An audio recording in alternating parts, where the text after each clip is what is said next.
What's up, everybody? Welcome to Fantasy Football. Today, it is Wednesday, June 11th. Adam, Heath, Jamie, and Tyreek Hill here on FFT to talk about some running backs. I just got to keep that streak going. Don't know if he was going to come up in the show today. But we're talking about RBs. He was catching passes yesterday. We talk about that? No, it's a miracle. That's news. Yeah, it's great. It's great. He's all in. And then I see this report that Tua Tagovailoa is focusing on getting the ball out quicker. Good. Which, oh, man, if I had more time to think about this, Tua getting the ball out quicker is like blank doing blank. Somebody who already does something really well or often, you making an error in softball. It's like me making an error in softball. Yes. There you go. Thank you. What's up, Heath? Hey, how you doing? Good. So today, RBs 9 through 16. Plus, we'll talk about the J.K. Dobbins news, and we have breaking news. Hopefully, nothing's broken, LOL, for Brian Thomas, who just moments ago left practice with a shoulder injury. RBs 9 through 16 in the consensus PPR rankings are Josh Jacobs, Chase Brown, Jonathan Taylor, Bucky Irving, Ken Walker, James Cook, Chuba Hubbard, and Breece Hall.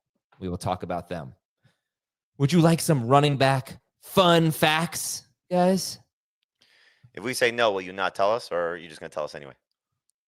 I will respect the no if you say no. I would never say no, but you always ask these questions. Like, Dave will always say, hey, do you want to know about his blah, blah, blah? And you'll say, sure. And then you'll send like a message like, make it quick. Yeah. You want me to make it quick? You didn't really want to know, but just be nice to him. Okay. All right. Here's some running back fun facts. At this time of, well, no, not even at this time of year. In August, Gus Edwards had a higher ADP than J.K. Dobbins. So there's that. Okay. We'll see who has a higher ADP now that Dobbins is on the Broncos between him and Harvey.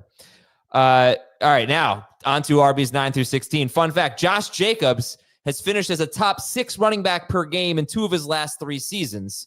And those are 2 of the 3 seasons in his career in which his team has been top half in the league in scoring. So good offense means good Josh Jacobs. Chase Brown was RB3 per game in PPR from weeks 9 through 17, on pace for 81 catches. Go ahead. You guys want to jump in? You can react. You can give me a sound. You can tell me what you had for dinner last night, whatever. Just say something. How did you choose this sample size of running backs? This was the topic. It's because last week we did this with wide receivers, so we're doing it with running backs. But why 9 through 16? Because I think that's what we did with wide receivers. I don't know. I'm just curious. Like, it's a very weird number range. Because 7, 8, 9. Thank you, Ian.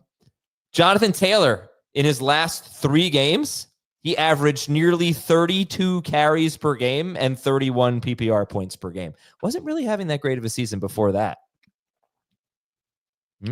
Reaction? Don't care? That's fine. Jonathan Taylor is awesome. Bucky Irving was the number 6 running back per game from weeks 10 through 18. He scored 16.3 or more PPR fantasy points in 7 of his last 8 games, including the postseason, not including 1 game he left with an injury. So you had Chase Brown as RB3 per game from weeks 9 through 17. Bucky Irving is RB6 per game from weeks 10 through 18. Which one holds more weight with you guys?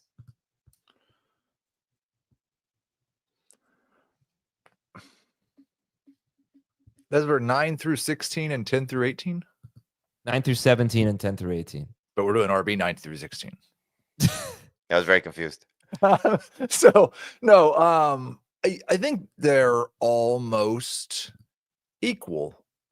Those are 2 of the bottom of the top 12 in terms of running backs, and they have the upside to be top 5, and they have profiles that suggest at least enough risk that you get a little concern.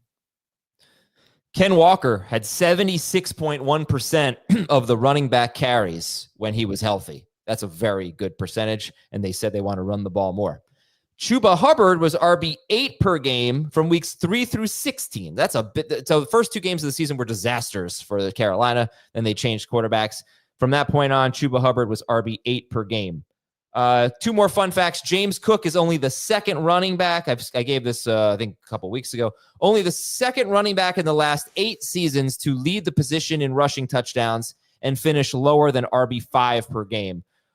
Cook was RB11 per game in PPR, 10th in half PPR, and 8th in non-PPR. Can you Azer stat that by saying he tied for the lead in touchdowns? He did tie for the lead in rushing touchdowns, but he did lead the position in rushing touchdowns. And the guys that he tied with had much better years than him. Right. Derrick So then you Henry could say this is how you spin it moving forward, how you Azer stat it moving forward.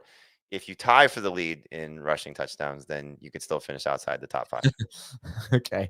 And Breece Hall, this is a ESPN stat citing Next Gen Stats. Breece Hall's yards over expected per attempt has dropped from 1.4 to 0.7 to 0.4 in 3 seasons. And he finished as RB 17 per game last year in PPR. All right. Heath, what's our email address for your Dynasty podcast? I believe it's I don't have it memorized, Adam. What? Isn't it FFT Dynasty at Paramount.com? It is at Paramount.com, yes. All right. Is it that, Thomas? Yeah, that's what it is. All right. thank Here we go. I memorized it. FFT Dynasty at Paramount.com. Then you should have just said it. I wasn't sure. I took a chance there. Got it right. All right. So the Dynasty Show, if you want to send your emails, please send it to FFTDynasty at Paramount.com. News and notes. So Brian Thomas, again, leaving practice with a shoulder injury. This is brand new information. So we'll check. I'm trying to get our guy Pete Prisco's at Jags minicamp right now, OTAs, whatever they're calling it these days. So he is boots on the ground. So we'll hopefully get some information. All right, let's talk about J.K. Dobbins. J.K. Dobbins, 1 year, $2.75 million deal. Could be worth more than $5 million with the Denver Broncos. You don't have the sad trombone music queued up, but wah, wah. I'm not sure you need the sad trombone music. Now, if you thought that RJ Harvey was Alvin Kamara before this news, I don't think it probably matters. If you thought that RJ Harvey was going to be in a committee because he's playing for Sean Payton, then I'm not sure how much this matters. If you were thinking that RJ Harvey might be a workhorse back as a rookie, then it's a bad deal. But I only, like in my projections, I think he was RB 25 and non, RB 20 in full PPR. Right now he's RB 30 and non, RB 25 in full. The problem is a lot of the guys around Harvey in the projections are guys that we maybe don't want to draft as high as they're projected because of their age. Kamara, Connor, guys like that. So I'm kind of struggling with which of those guys I want to rank ahead of RJ Harvey. Aaron Jones too. So aside from Jones, I put all those guys ahead of Harvey. It's really interesting how, and we'll see how this plays out, but aside from Genty, all these rookie running backs now have some level of competition that could be ugly for them. Maybe aside from Judkins, who is going into a situation where his main competition could be another rookie. Now, if you believe in Jerome Ford, that could easily be the same case. But now you have Hampton with Najee. You have Harvey with Dobbins. You have Henderson with Stevenson. And again, however you feel about these guys remains to be seen. So it's not necessarily an apples for apples conversation. And Caleb Johnson with Jalen Warren. Like, they all have some level of competition, which could be awful for them.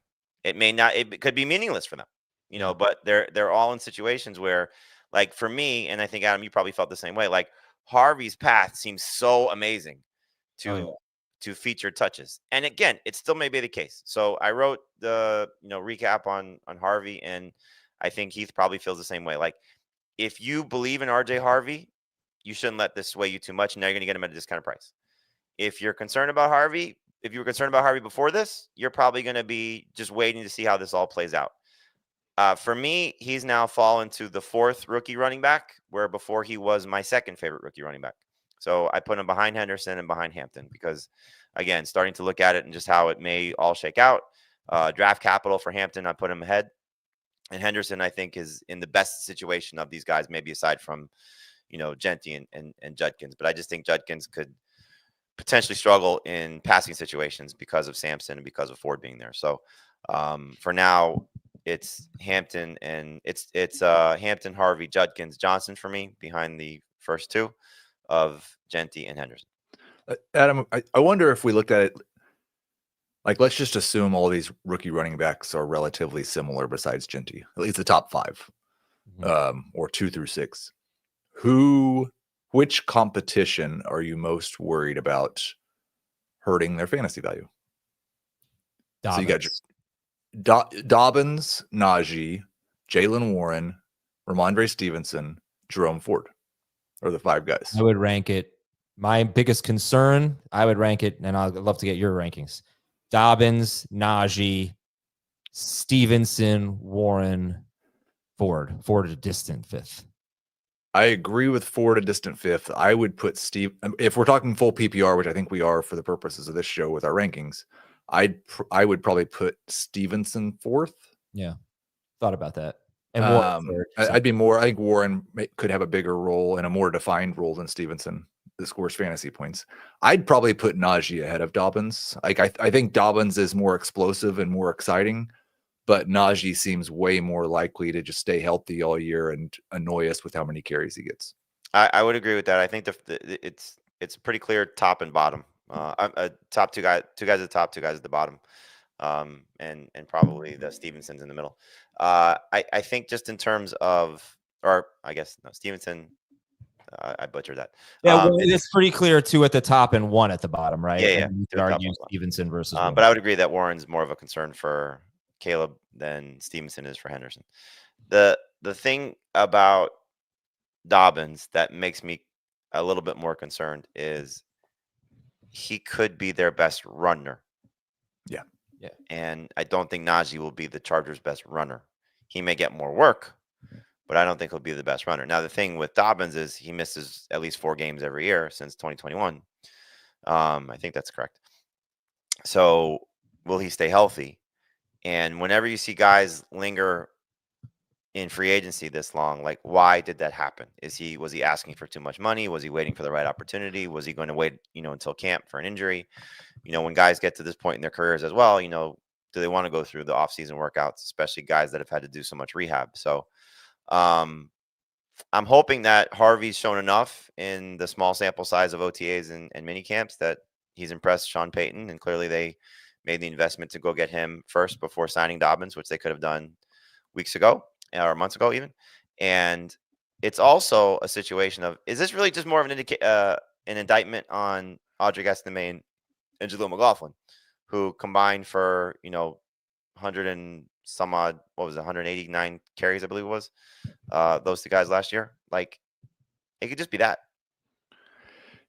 Yeah, I thought I think it was another good lesson also in, like, Sean. I know the coach speak index, and certain coaches are more reliable than others.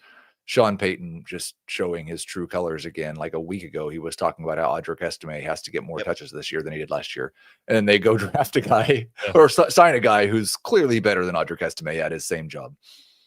All right. So you guys are thinking round 5 for Harvey? Yeah.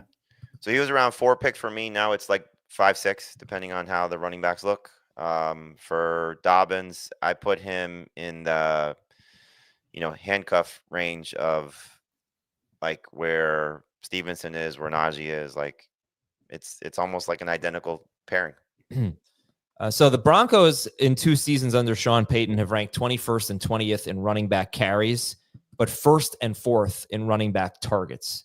So you figure and a lot of that's going to come on 1st and 2nd down. So if Dobbins is playing on 1st and 2nd down, he should catch some passes, but you still could see a path for Harvey to be very involved in the passing game. I want to take a break, and I just want to bring something up with Dobbins. I haven't even asked you where you're going to draft Dobbins at this point.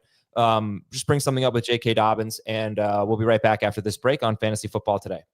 The crowd loves champions. Gladiator 2 is an epic spectacle. Remarkable! To amuse you is my only wish. The glory is yours, not mine. Very good. Gladiator 2, rated R, now streaming on Paramount+. So just a couple of positives and maybe one negative for J.K. Dobbins. Everything he did last year when he was, I think, RB 18 per game was coming off a torn Achilles. Granted, that was in week 1 of 2023, but to be RB 18 per game in PPR, which is what he was, which is one of the better finishes for a Greg Roman running back, by the way. coming off a torn Achilles, and he averaged 4.6 yards per carry. That's a positive. Also, he's only 26 years old. Right. It's crazy.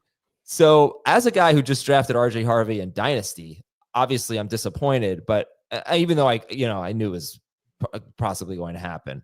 Actually, did he visit them before or after? He visited like right after I think the day I made the pick. I'm not sure if it was right before or right It was after. right after you made the pick. Yeah, right. Okay, so I guess I didn't know. But yeah, like what if he's just good again and they just re-sign him? It's could be a problem. He's only 26.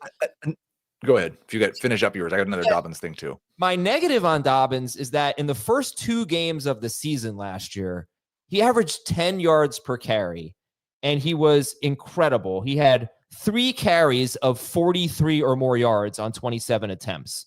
From week 3 on, he averaged 3.8 yards per carry. I think he had 2 runs longer than 20 yards on 168 carries.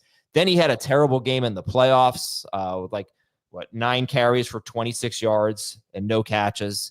So he was incredible out of the gate. And then he was actually, if you look at all the advanced metrics, most of the advanced metrics, kind of bad after week 2.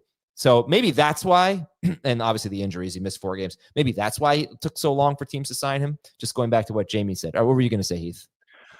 There was a lot of talk last year about how Javonte Williams, even though he really performed poorly, was always on the field because he was the best pass protector. And he was amongst the league leaders in pass protection snaps last year. Dobbins was top 5 last year in pass protection snaps and top 5 in pass block grade. Oh, wow. That would be bad for Harvey. If they don't trust him to block on passing. Now, he could still have targets. Like there were still a lot of running back targets that went to other people. But if Dobbins is the guy they trust more in that role, and when he's healthy, he's a better rusher, then you're getting into the Harvey bust case. Can you look at him? There was a question in the chat. The PFF grades for run blocking for the Chargers and the Broncos, who was better? Well, the Broncos have arguably the best offensive line. Right. I was going to say, I was pretty sure it's Denver, but I didn't know if you had it in front of you. Oh, yeah. No, I mean, it's Denver. I'll double check, but Denver was first on ESPN's run block and pass block win rate. They were first in both. PFF, I actually do have that open, I think. Yeah, I do. Oh, yeah. So Denver was, they were 11th in run blocking. The Chargers were 21st. They were first in pass block grade, Denver, I believe. So, but yeah, you are talking about, this is another thing this has to be mentioned. I don't think people really put Denver in that category. I wasn't even aware of it until after the season when I looked at their grades. They might have the best offensive line in football. But this is where the grades are hard to sometimes take because the Broncos didn't seem to run the ball very well. You're right, but that probably tells you something about Javonte. No, yeah, correct. It's the usage, it's the players, and they significantly upgraded their backfield without a doubt. Yeah. All right. So J.K. Dobbins, is he a top 100 pick? I'm sorry, what was the question? Is J.K. Dobbins a top 100 pick? He's right in that range for me. Again, if you're looking at it, as we just said, who's the biggest threats? Like if Najee's a big threat to Hampton, Dobbins is obviously a big threat to Harvey. And I view them somewhat similar, because they're both going to face competition from rookie running backs that have huge upside. And hopefully the rookie running back is better. But it's hard to overlook what Dobbins did. And, like you said, it's not like Sean Payton's just going to throw the ball to his running backs on third down or obvious passing situations. And he had 30 some odd receptions last year in 14 games. Or 13 games, excuse me. Yeah, 32. So there's still the potential for a 30 to 40 catch season for him. And Javonte had 50 catches. I hope most of that goes to Harvey, but wouldn't be surprising if Dobbins is just, one of these veterans that still performs and impacts the rookie in a negative way. And to your point, Heath, I'm curious about this, like with the dynasty value for Harvey now, for anybody doing rookie drafts or startup, that he's 24 years old and may lose a year of significant production, when you're comparing him to Judkins and Caleb Johnson. And I don't think he falls to the Tootin, Jaden Blue range by any stretch. But, when you start to get past those top 5 or 6 guys, like where does he start to, come into play with the receivers? Right. And that's I didn't move him much in the dynasty rankings but I had him at the 12th pick in Superflex drafts before this signing. Oh, wow. So I had him behind Caleb Johnson, and I had him behind that trio of wide receivers that one of them usually goes in round 1 and one of them goes in round 2, Golden, Bird, and Ibuka. Because I just wasn't as high on him coming into the year, and I didn't think he was going to be a feature back. So I would expect, I've still got 3 rookie drafts left. I would expect that Harvey's either the 5th or the 6th running back taken now. I would assume he falls behind Judkins for sure. Okay. Couple more questions real quick. J.K. Dobbins or Javonte Williams? Williams. Today, it's definitely Williams. J.K. Dobbins or Travis Etienne? Definitely Etienne for me. Etienne. How about Tootin or Bigsby? Dobbins. In redraft. I think I have it Bigsby, Dobbins, Tootin, but Tootin's another one of those guys that I'm just quite a bit lower than consensus on. All right, let's move on. Colston Loveland, recovering from a shoulder injury, may not be ready for the start of training camp.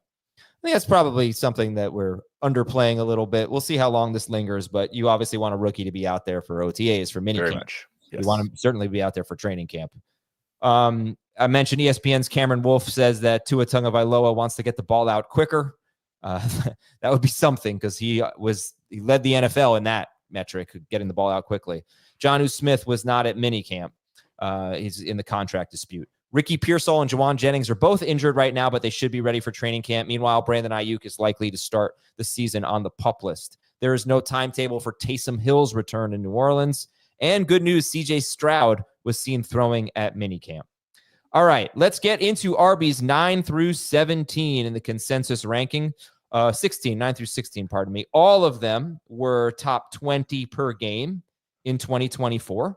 So these were, good performers. And right, like sometimes you might get a guy coming into his second year or something like that. We're projecting a big jump. Fortunately, all of these guys have done it before, at least once. All right, so we got Josh Jacobs, Chase Brown, Jonathan Taylor, Bucky Irving, Ken Walker, James Cook, Chuba Hubbard, and Breece Hall. When you look at this ranking list here, Jamie, I'll start with you. This is the consensus rankings, combination of you, Dave, and Heath. Is there anything that you see here? Jacobs, Brown, Taylor, Irving, Walker, Cook, Hubbard, Breece Hall. Anything you see that you are very different on in terms of where these guys are ranked? No, not very different. I would take Cook over Walker, assuming there's no holdout for Cook, and the fact that he showed up at minicamp is clearly positive. After Walker, though, the next group of guys, and I know we're only stopping at 16 because we're not allowed to talk about 17, but the next group of guys is where I start to get a little bit concerned. And so, Hubbard and Hall, they definitely have their potential flaws, which is why they're ranked lower than the other guys. But then you start to get into the Kamara, Mixon, Connor, rookies, all those guys started coming to play, and there's just a lot of questions.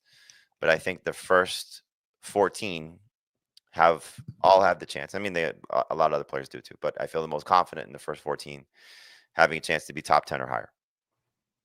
Okay, so you're tiering it where Jacobs, Chase Brown, Taylor, Bucky Irving, Ken Walker, James Cook, you feel pretty safe with them, and then a little riskier with Hubbard and Hall. Is that fair to say? Just a little bit, Hall, because of Justin Fields and the lack of potential receptions and maybe a decline in some rushing touchdowns.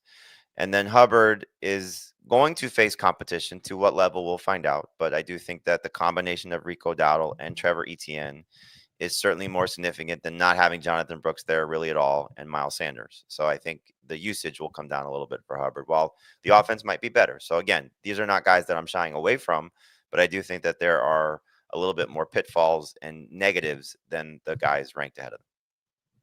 Okay, Heath, and any major differences for you as we look at 9 through 16 in the consensus rankings? I don't know that I'd say major differences, except that, James Cook is not in my top 16. Okay. So that would be the major difference. I agree with Jamie on the tier break, but I would just put the tier break after Walker.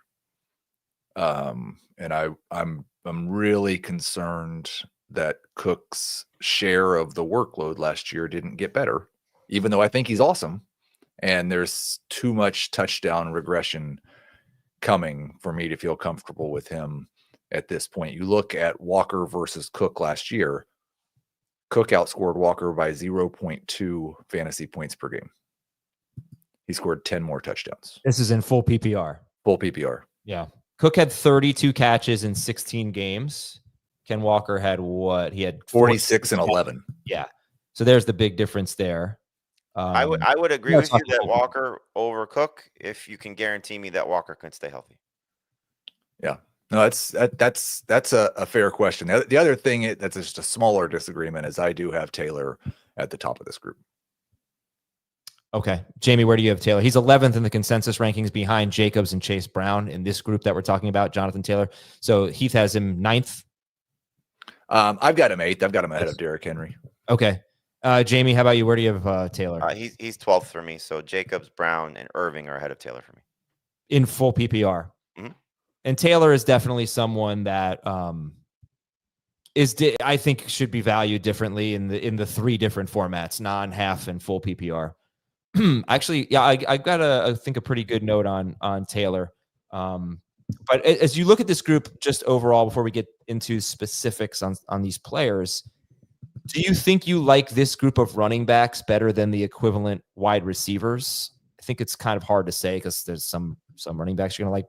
It might depend on at what point in 9 through 16. But we're talking about like T. Higgins at the top and all the way to like a Garrett Wilson. In fact, instead of me guessing, why don't I pull up the wide receiver rankings? And I'll give you 9 through 16 in the wide receiver consensus rankings, and that would be Brian Thomas Jr., who we like better than all these running backs, Drake London, T. Higgins, Ladd McConkey, JSN, Devontae Adams, Rashee Rice, Tyreek Hill. It's easy for me, the guys before JSN, to take them over most of these running backs. Once we get to the JSN group, it's kind of, I think, not to take the easy way out, but whatever your roster build would be at that point. So in a vacuum, it would probably be the running backs, at least 9, 10, 11, and 12. Then it's sort of just a mixed bag. Yeah, I think we talked about that there was kind of a tier break after wide receiver 12 or 13 for us. And so that top tier of the wide receivers I would take first, and then the top tier of the running backs, and then the mixed bag. Okay. Yeah, good to know. So yeah, we can talk about Jonathan Taylor. So boy, do we have a lot of Azer stats on this one. In fact, I should probably cue up the song. I looked at Jonathan Taylor. He's played 5 years in the league. Wait, is that right? Yeah. Yes. 5 years in the league. Kind of doesn't seem that much, right? And Heath, you're the highest on him. You have him 8th. Dave and Jamie have him 12th. Okay. His first year, I took out week 1.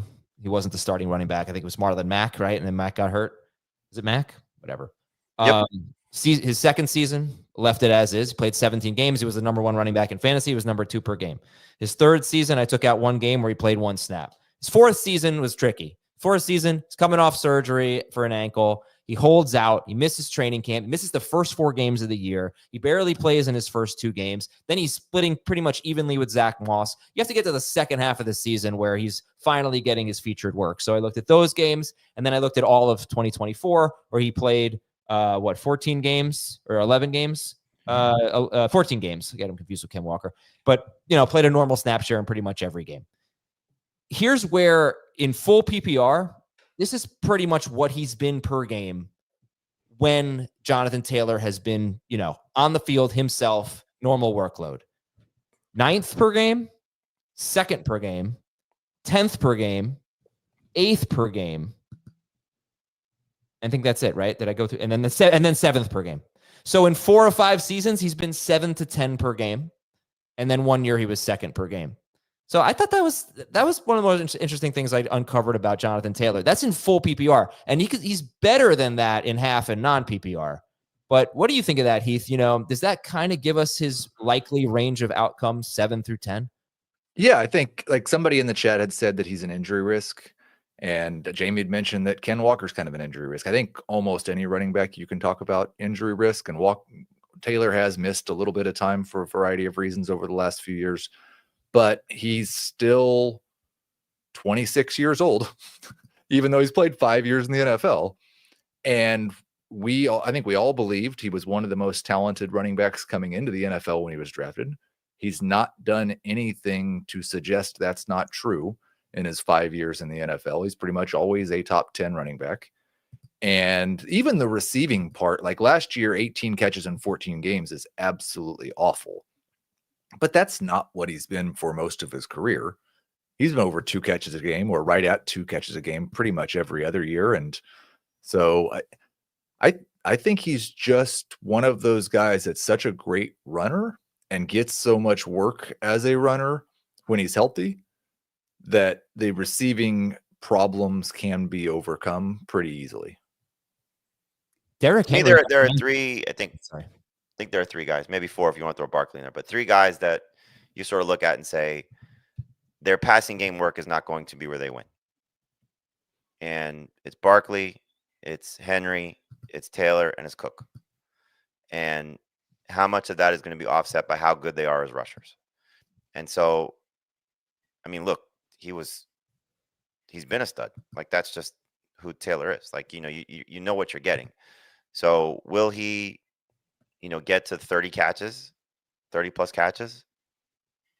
It's hard to say given the quarterbacks that he has, I think he will if it's Daniel Jones. Maybe. Because his first 3 seasons, he was on pace for 40 or more catches. But I think it's a byproduct of what this offense is. Like, where do you think he stacks up in terms of pass catchers on this team? Well, at running back, there's like no competition. He's actually, believe it or not, Jonathan Taylor, he's not exactly an every down back, but he's not far from it. He'll play like maybe half-ish of the third down. So I would say I guess we'll see how much they like getting. Yeah, like he'll be 4th in targets, but there was a team. I'm trying to think who it was. 17 games or 16 games of Saquon Barkley a few years ago with Daniel Jones. I think he had 51 catches or something like that. It's really He's not also a better pass catcher, though. He is. But that was with Daniel Jones throwing 27 passes per game. Well, even last year, a year that he only played 14 games and the passing work wasn't really there, the big reason he caught 18 passes is because he had a 58% catch rate when he'd been at 77% for his career. Maybe it's only 70 because Jones and Richardson are so bad, but if he'd have caught his normal percentage of targets, he would have had 24 catches in 14 games last year. So I think if he plays 17 games, 30's like not a guaranteed, but certainly possible. But the bigger thing is he's one of the surest bets, probably if he plays 15 games, to have 300 rush attempts. Oh, yeah. Yeah, I mean, he plays he's efficient. He plays that much. I mean, he should be 1,500 rushing yards easy. Yeah. Yeah. But that, so I honestly think the quarterback is a big deal because I think it's hard to say this with a straight face, but I think Daniel Jones is significantly better. Mildly significantly better. Better, though, for Jonathan Taylor, because I just think Richardson is such a vulture. Like I said, when Richardson and Taylor were on the field, Richardson only had 50% of the carries from the 1 to 3 yard line. And we're talking like the margins here are going to be the touchdowns. We know pretty much what to expect from Jonathan Taylor. A ton of carries, a lot of yards, but he's going to have fewer catches and fewer touchdowns, I think, pretty definitively with Daniel Jones. That's how I feel about it. I don't know if more catches with Daniel Jones. Oh yeah, I'm sorry. Fewer catches and fewer touchdowns with Anthony Richardson. More of each with Jones. I just never understand these play callers that have such a standout player in Jonathan Taylor, and you wouldn't want to throw the ball to him to help your quarterback get some easy completions and hopefully some easy yards. Like, it just never makes sense to me. To more design screens, more wheel routes to, give him opportunities. Like, just put the ball in his hands in different ways. Yeah, I just wonder if, like, even with 1.3 catches per game last year, he averaged 22.9 touches per game. I wonder if they just they don't want to give Jonathan Taylor the ball 25 times a game. They probably should. It is one thing to just mention with him that they are replacing 2 offensive linemen. Could be an upgrade, but they lose their center and they lose their left. Fries, you're talking about? Yeah. I think guard. It sounds like it, yeah. Yeah, that's a great point because they've been a really good run blocking team. All right, so that's Jonathan Taylor. I think we've painted kind of a safe picture of a lot of carries. We'll see. Right guard. Right guard. Okay. But yeah, that's a good note on the offensive line and a good place to take a break here. When we come back, we'll talk about everyone. There's a big difference between Josh Jacobs and Chase Brown. Just their profiles. They're so different, and they're back-to-back in the consensus rankings. All right, let's take a break. We'll be right back. When you need your sports news all the time, we've got breaking news to bring to you. CBS Sports HQ gives you a snapshot of all the sports that matter to you. When you need your sports in a snap, find it on CBS Sports HQ, streaming free anywhere you are. So if we could lump Taylor into this discussion, how do you decide between sort of these proven guys, Josh Jacobs and Jonathan Taylor, versus these younger guys coming off huge second halves, Chase Brown and Bucky Irving, both of whom were day 3 picks, by the way, in the NFL draft, which maybe people could be a little bit scared of. But yeah, how do you choose, Heath, between Jacobs and Taylor versus Chase Brown and Bucky Irving? Well, I mostly just choose Taylor because I think he's the most talented, and I haven't projected for the most. But I also have them 7. These 4 backs are all within 7 points in full season projections. So I don't have a strong preference. I think right now I've got it ranked Taylor, Brown, Jacobs, Irving. I feel better about Brown than Irving just because of the significantly worse competition around him for running back touches. Yeah. Irving was awesome last year, but probably still going to share quite a bit more than Brown does. And then I think with Jacobs, it just comes he's awesome too. I'm not trying to diminish him. But how much of the Packers turning into the Ravens in the second half of the season sticks? Because in the past, the LaFleur offense has been much pass heavier than it was last year, and especially in the red zone, they'd been a really high pass touchdown team, and that just completely flipped for 8 to 10 games. Was it last year? Maybe 12, maybe longer. I would expect taking a wide receiver in round 1 and a little bit of regression to what they've always done means Jacobs doesn't have quite as much work as he did last year. It's interesting. Who's more talented, Taylor or Jacobs? Taylor, not even close for me. Taylor not close for you? Yeah. And Taylor hasn't really been as explosive in his last 3 seasons as he was in his first 2 seasons. Now, one of those years was the holdout year and played hurt. 2023 was kind of a wash for him. He had turf. Was it 2022 he had the turf, though, when he was playing through it? I actually think it was. 2022 was the disastrous year because he was the number 1 running back in 2021, and we all had him ranked first overall. So 2022, he was playing hurt, and then he got hurt. He hurt his ankle at the end of the year and missed the rest of the season. And then 2023, he's coming off ankle surgery. He holds out, misses all of training camp, misses the first 4 games. So those 2 years I can understand. Last year was like a solid year, but not super explosive for him. But Jacobs is not a big play guy. He's not a home run guy. He's I know that matters to you a lot. They're both rushing leaders, right? Both one time led the league in rushing, right? Yeah, both have a 2,000-yard season. They're both super 2,000 total yards. Yeah. They're both super physical guys, but one of them has much more home run potential. That's how I see it. And Jacobs' pedigree coming into the league was better, right? Based on their draft capital. Barely. By 10 picks, maybe 12 picks. I'm not. What do you think? I don't want to be the determining. I don't necessarily disagree, but it just stood out to me when he said it, and then you double down on it significantly. Jacobs' career is pretty solid and coming off a pretty good season. And I would say this is what sways it for me with these 2 guys fantasy wise. To me, Jacobs' situation is much better. You like Jacobs better? I like Jacobs better as a fantasy running back. Yeah. How do you rank those 4? Can you give me those 4? I have it Jacobs, Brown, Irving, Taylor. And a lot of it is just the passing down work. I have it Taylor, Brown, Jacobs, Irving. And I would just say, I do think Taylor's better than Jacobs as a talent, but I don't think the disparity is quite as big as Adam does. Something else I just saw that was kind of surprising.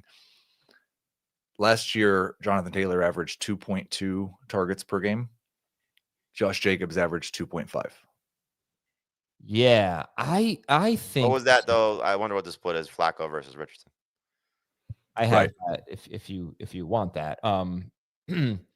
But I think that I feel like Josh Jacobs would have a pretty decent role in the passing game if they went back to throwing the ball. Correct. And also Jordan Love missed some games too.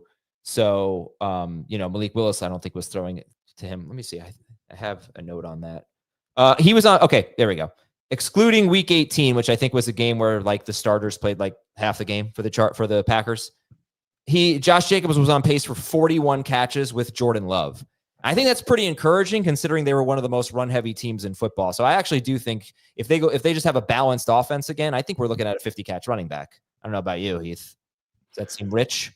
It seems a little I think it's more likely that Taylor has 30 than Jacobs has 50. But it's not impossible. I would also wonder, like he had 3 or 4 different games last year with more than 25 rush attempts. If he's a 50 catch running back, I think he probably has 0 of those next year. Yeah, right. No, it would be an offensive philosophy change. I think most people would take that offset though, right? Mm-hmm. More catches for less. I think it would depend on how many of the 15 rushing touchdowns go away with it, but yeah, probably. Yeah, fair. How many catches did Jacobs have the year with McDaniels? What year was that? 22? He had 53 catches in 17 games. All right, so just to finish up this group here, tell me what you think about Chase Brown and Bucky Irving. Both of them were so good in the second half of the year. Chase Brown, again, number 3 running back per game from weeks 9 through 17. Bucky Irving, I think he was number 6 per game, I said, from weeks 10 through 18. Heath, you mentioned they have some risk in their profile. What risks do you see? What do you like about them as well? I think with Chase Brown, I don't see quite as many risks. I feel more confident that the Bengals offense is going to be exactly what it was, or maybe even a little better for a running back than it was last year than I do with Bucky. The risk for both of them is they're day 3 running backs. I'm not sure a lot of people thought when Chase Brown came into the NFL that he could be an 85% of the snap running back, and he did that last year. But there's some risk that they decide to dial back his workload a little bit.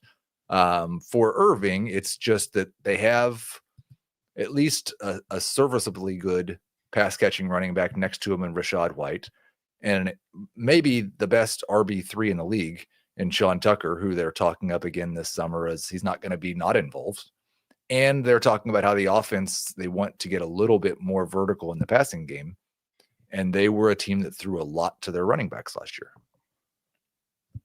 Okay. I don't know. Anything else you guys want to say about them? I think it's an interesting conversation when you compare the top of the wide receiver rankings to this group of running backs from the standpoint of Amon-Ra St. Brown is kind of like I know what I'm getting with him. And I feel like that's Josh Jacobs and Jonathan Taylor.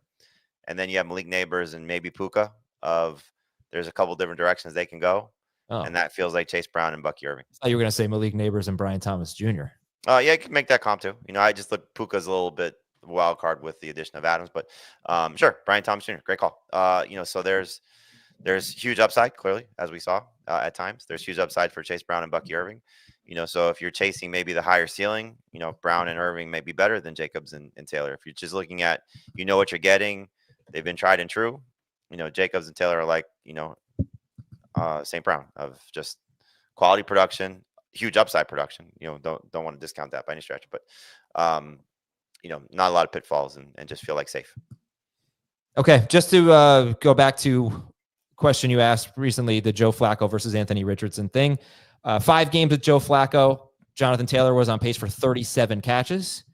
9 games with Anthony Richardson. He was on pace for 13 catches. Yikes. Scary. And he was on pace for 13 rushing touchdowns and actually 2 receiving touchdowns with Richardson compared to 14 rushing touchdowns with Joe Flacco and no receiving touchdowns. All right. Pardon me. Let's go to the next 4 here. So we've got Ken Walker, James Cook, Chuba Hubbard, and Breece Hall. Ken Walker, James Cook, Chuba Hubbard, and Breece Hall. And based on what you guys were saying earlier, it's easy to put Walker and Cook. Oh, no, wait. I think I'm wrong about that because Heath is lower on Cook. Right. So both of you tell me how you feel about Walker, Cook, Hubbard, Hall. Jamie, go ahead. I think for Walker, the upside is immense. We saw as Heath said, I don't think a lot of people realize his points per game and how close it was to James Cook and just how good he was last season, because again, he missed time, and Zach Charbonnet was almost just as good as Walker was in that role. So this offense is going to get some standout production from its backfield for the lead rusher. You keep saying, and I hear the same thing out of Seattle, like they want to try and run the ball more. Bringing in Sam Darnold, I don't know how much of a change, drop off, improvement there is at the quarterback position. To me, it feels like a little bit of a wash for where Geno Smith was last year, because I don't think Sam Darnold will be as good as he was in Minnesota. But this is a team that tried to upgrade its offensive line, traded its arguably its best receiver, or at least its most proven receiver. Bringing in a guy like Cooper Kupp at his age, bringing in MVS, changing offense coordinators, so there are a lot of things, moving parts here. But I think for Walker, if he's guaranteed to play close to a full season, could be better than all the guys listed here. I mean, he's got that much upside, so I think when you get past the first 12 or 13 guys, depending on how you view Cook, like Walker should be the next guy off the board, especially now that Mixon has competition from Nick Chubb. If you don't love Hubbard or you don't love Hall, or a little bit concerned like I am maybe about those guys, like to me, Walker is the easy pick. And I think a lot of people sort of are really divided on how they feel about Ken Walker just based on how the drafts go. Like sometimes he slips into round 4, sometimes he's aggressively drafted in round 3. It's just, I think where you come out on Walker. For me, he's a round 3 pick. And of the guys listed here, he's the last guy I would take in round 3. I would not take Hubbard in round 3. I would not take Hall in round 3. Those guys are round 4 at the earliest. By the way, you can consider me one of those guys who's conflicted on Ken Walker. But Heath, how do you feel about Walker, Cook, Hubbard, Hall? Walker is in the tier with the guys we just talked about for me, and everybody else is not. And I listen, there's still a little bit of concern, I guess, about how the touches will be split up between Walker and Charbonnet when they're both healthy. But I'm mostly working with the assumption that Ken Walker is the starting running back and probably playing 60% of the snaps, which is what he's done for most of his career. And even counting the games he's left early, since his 4th game in the NFL, the first time he played 50% of the snaps, he's averaged 15.5 PPR fantasy points per game, counting the games he leaves early. I think what Jamie said about his upside is absolutely right. If in this offensive system, with their desire to run the ball more, if Ken Walker just stays healthy, he's probably a top 12 running back. Yeah, I mean, he was 16th per game in non-PPR, 12th per game in full PPR. So let's just take a look at his 3 seasons.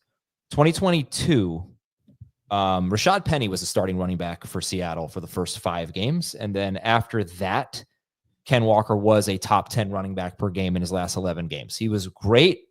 He was great per carry. He was super explosive. And there was all the reason to think he was like one of the next, breakout fantasy running backs. 2023 gets off to a great start, 17.4 points per game in PPR in his first 6 games. And then he had a couple of really bad game scripts. And then he left after 7 snaps in week 11. And then he was just okay in the last 4 games. So what did he finish that year? 2023, he was RB 21 per game. Very disappointing. And then last year, he averaged 22.3 PPR points per game in his first 5 games.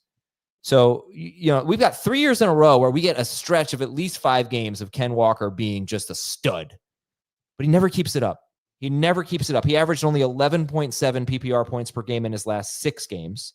He's also been hurt in 2 of 3 years.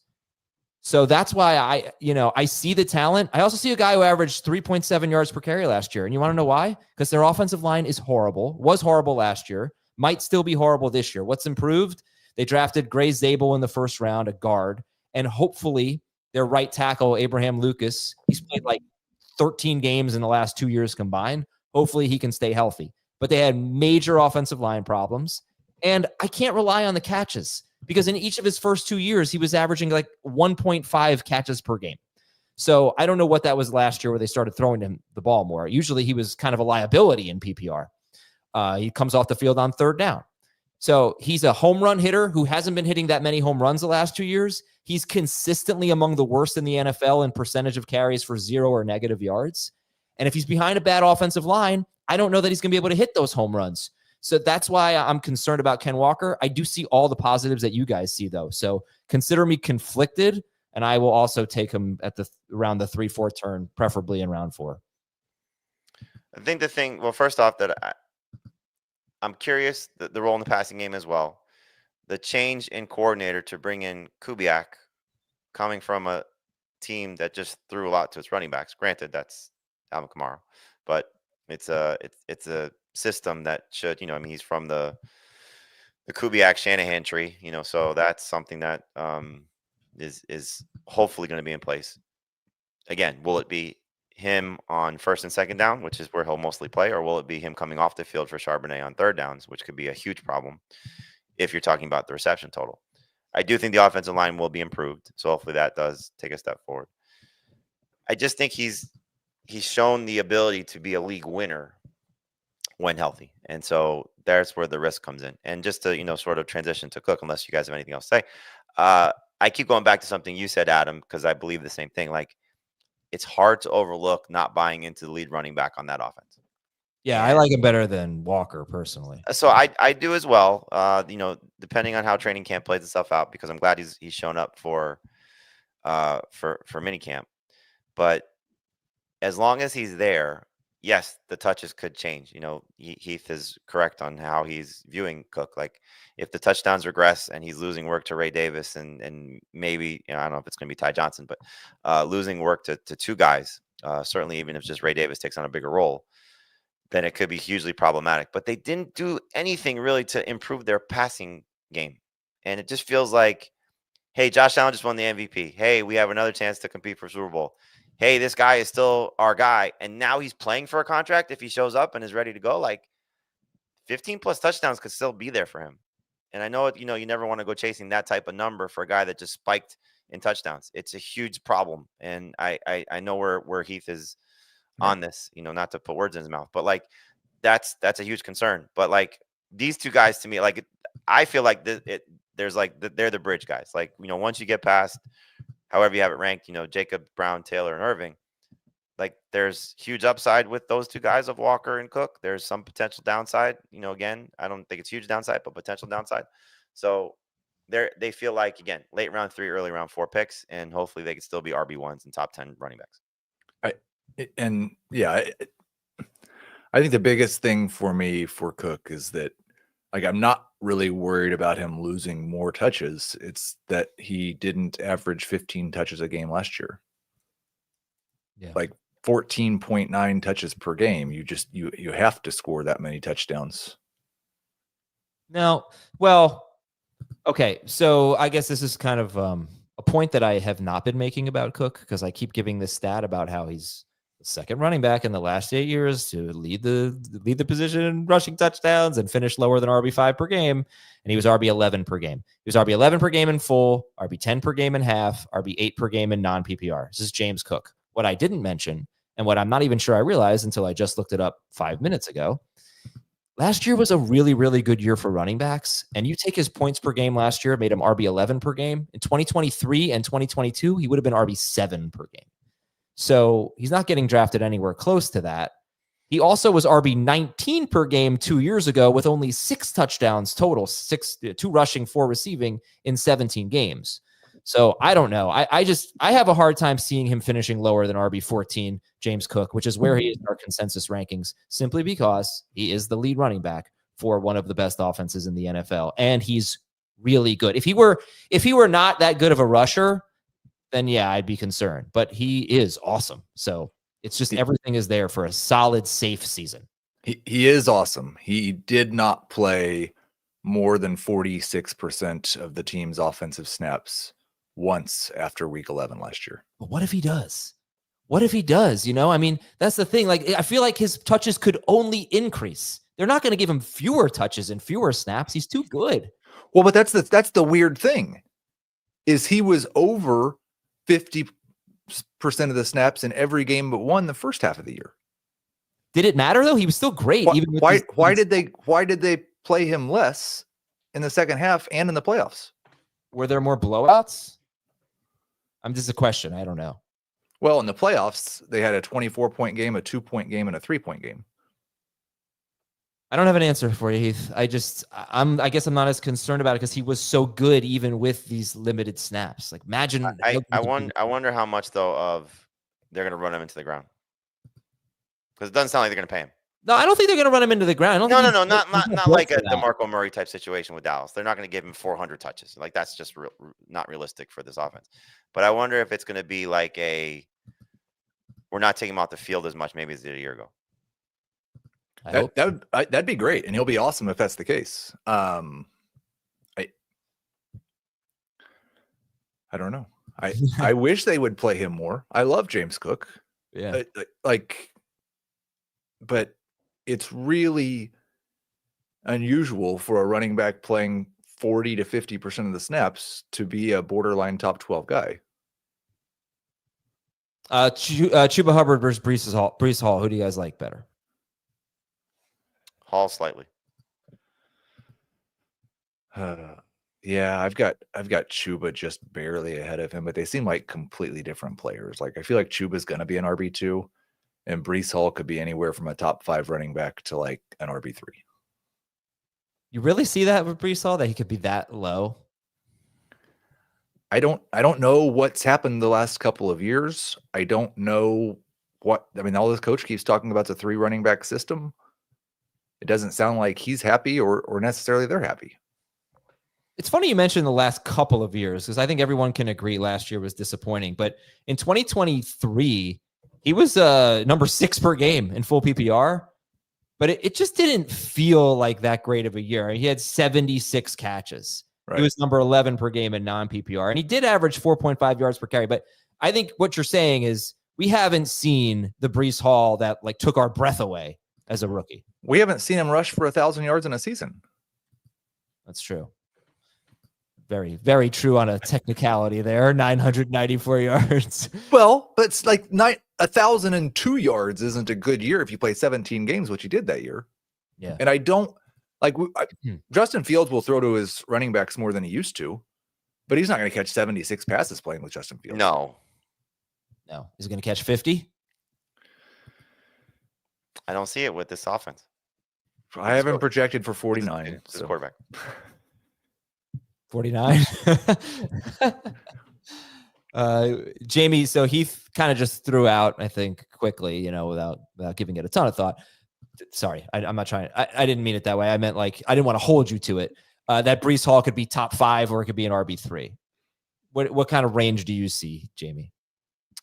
Maybe not as low, but look, there's a lot of players again behind him that if Hampton dominates for the Chargers, if Harvey dominates for the Broncos, like all those guys could potentially pass him.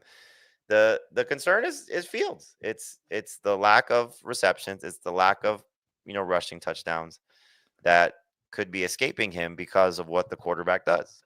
And so it's just something like the reason I have Hall slightly ahead of Hubbard. I think Hubbard's situation is better, even though he may have some competition, is because of the talent. Like Breece Hall's a really talented player and has the ability to be a 50+ catch running back easily. He's shown that. And he showed that, coming off an ACL tear. He has the ability, I think, to be a 1,000-yard rusher. I don't think that would be a surprise if he ever does it. But it's just something he has not done yet. And so how many touchdowns is he going to score? Yeah, that seems like a problem. So it's funny. I feel like the fact that he's not, I don't know. I feel like I see him with a higher floor but a lower ceiling. So I can't see him scoring a ton of touchdowns or having a ton of catches that would really vault him into top 5 territory. But I'm not quite as concerned about the competition in the backfield. Yeah, that's so if you're like ranking his problems, coming into the season, I think it's Fields' lack of throwing to his running backs would be 1 for me. Fields stealing touchdowns would be 2 for me. And then the Braylon Allen, Isaiah Davis talk would be 3rd. Okay. All right. This was a fun show. I think very helpful for me. And I guess we didn't really go into Hubbard.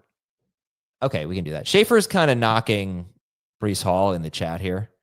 Said 1,000 yards is just over 58 yards a game, and he hasn't gotten it. LOL. Now, I don't think that's very nice, Schaefer, because he did average how many yards per game? 66 yards per game as a rookie in 7 games. In 7 games. And one of those games was 4 carries for 72 yards. No, oh my God. He had 8 or fewer carries in 4 of those 7 games. He averaged 5. He isn't healthy. So he isn't healthy. He tore his ACL. It's not like he has these soft tissue injuries. I just hope he can regain his form. Maybe he's going to be one of those guys where it takes 2 years. Chuba Hubbard, yeah, whatever. No, Chuba Hubbard had a great year. He really did. How do you feel about him? Top 8 running back after week 2. The usage was amazing. And will that be? You know what, Jamie? I'm gonna just direct this at you because you keep mentioning the competition. How concerned are you about Rico Dowdle and Trevor Etienne? I'm not concerned again, he's in this range. He's 15th for me. Or 16th for me. I just, again, it's something that could be somewhat problematic. And it's really more so the wild card of Etienne in the passing game than Rico Dowdle. I think Rico Dowdle is just a true backup. Like, he had a good season last year because Dallas had nobody else. It's not about him coming off the field for significant stretches because of Rico Dowdle. It's, could Etienne come in and maybe take away a lot of the passing down work, especially on obvious passing downs? And so I think the offense is going to be better. I think what we saw from Bryce Young at the end of last season is something that could be, I don't know, necessarily replicated fantasy wise, but the building blocks are there for him. They just added another receiver. They kept really the core of what was their offense last year in place. And I think Dave Canales is great for running backs. I mean, we saw that with Rashad White 2 years ago. We saw it with Chuba Hubbard last year. There's a lot to love about the situation for him. But I also think that, again, if he's losing a little bit of work, shouldn't value him as a top 12 guy. Shouldn't go ahead of those receivers that we talked about. And I think round 4 is a good spot for him as a number 2 running back. I think he's just kind of safe in that middle tier of guys. I think the perfect comparison, and the guy that's 5 spots ahead of him in these rankings that we have in a different tier, Chase Brown. They're both day 3 running backs who played so much more last year than we probably ever thought they should. And Chase Brown's team added Samaje Perine and Taj Brooks, and Chuba Hubbard's team added Rico Dowdle and Trevor Etienne. And so you look at the stretch from week 6 through week 16, Chuba Hubbard averaged an 85% snap share.